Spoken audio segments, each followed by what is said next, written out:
кодекса Российской Федерации постановил избрать обвиняемого Мирзоева Далетджона Баротовичу меру пресечения в виде заключения под стражу, срок содержания его под стражей на 1 месяц, 28 суток, то есть до 22 мая 2024 года.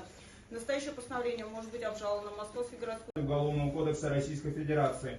Руководство статьей 108 Уголовного процессуального кодекса Российской Федерации постановил избрать обвиняемого Рачабализаде Саида Крами Мурадали меру пресечения в виде заключения под стражу, установить срок его содержания под стражей на 1 месяц, 28 суток, то есть до 22 мая 2024 года. В удовлетворении ходатайства стороны защиты об избрании в отношении обвиняемого Фаридуне Шамсидину мера пресечения в виде заключения под стражу, срок содержания его под стражей на 1 месяц, 28 суток, до 22 мая 2024 года.